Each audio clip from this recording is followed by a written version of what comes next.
जादुई पेड़। बहुत समय पहले किसी शहर में मोहन नाम का एक व्यापारी रहता था।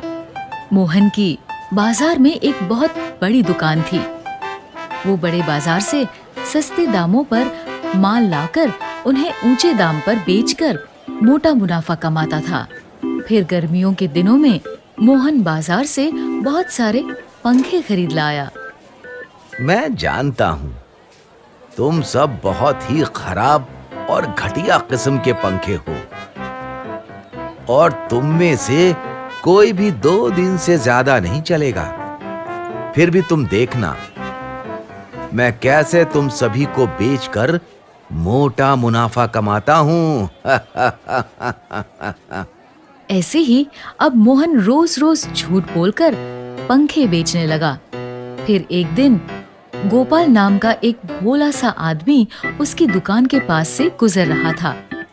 मोहन ने उसे देखा तो वो सोचने लगा, ये आदमी मुझे बहुत भोला दिख रहा है, इसे तो मैं एक पंखा बेच कर ही रहूंगा।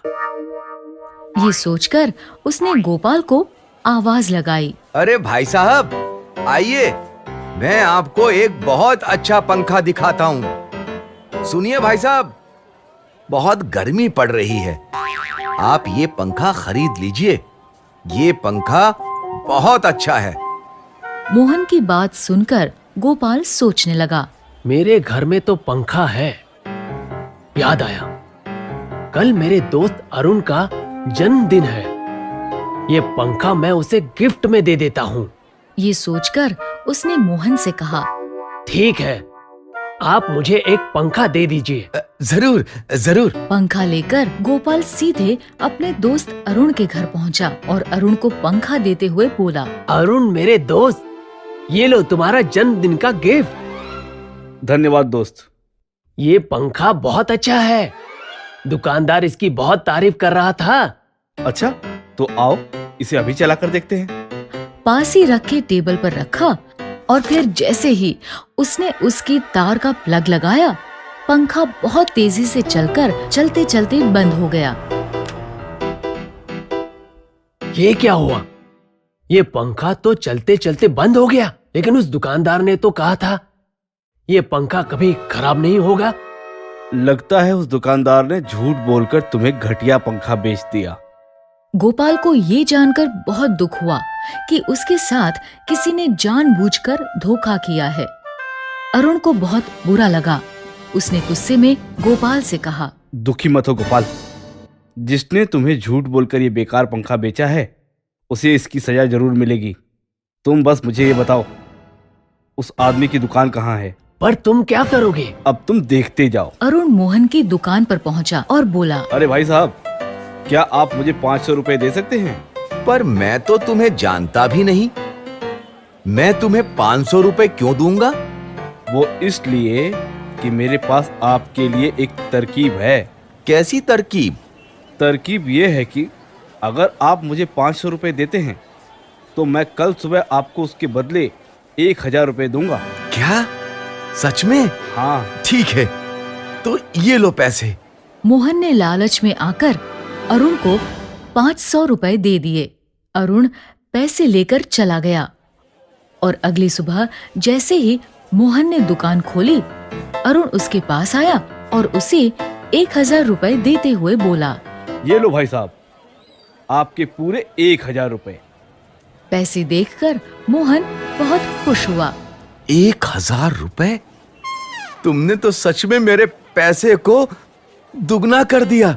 इतने सारे रुपए देखकर मोहन बहुत खुश हुआ और अब उससे रहा नहीं गया। उसने अरुण से पूछ ही लिया कि वैसे आप इन पैसों को दुगना कैसे करते हैं? ठीक है, मैं तुम्हें बताता हूँ, लेकिन तुम ये बात किसी और को मत बताना। हाँ हाँ, बिल्कुल नहीं बताऊंगा। असल में यहाँ से कुछ दूर जंगल में एक बड़ा जादुई पेड़ है। उस पेड़ के पास गड्ढा करके जितने पैसे गाड़े जाते हैं, अगली सुबह तक वो दुगने हो जाते हैं। वो तो आप मुझे बहुत भले इंसान लगे, इसलिए आपकी मदद करने के लिए मैंने आपके पैसे दुगने कर दिए।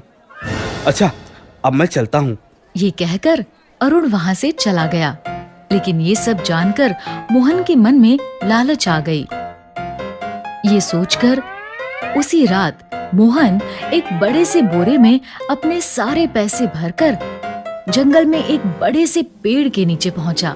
लगता है यही वो पेड़ है। उसने उस पेड़ के पास गड्ढा खोदा और अपने सारे पैसे उसमें दबा दिए। अब मुझे चलना चाहिए। सुबह अपने साथ एक और बोरा लेकर आऊंगा और 2 बोरे भरकर पैसे ले जाऊंगा। ये सोचकर वो वहां से चला गया। अगली सुबह सूरज उगने पर जब वो वहां पहुंचा तो उसने देखा कि पेड़ के पास एक गड्ढा खुदा हुआ था और उसके सारे पैसे वहां से गायब थे। मेरे पैसे कहाँ गए? मेरे सारे पैसे कौन ले गया? तभी उसने देखा कि पेड़ पर एक कागज टंगा था। उसने पेड़ से उस कागज को खींचा तो उस पर लिखा था, इस पेड़ में कोई जादू नहीं है।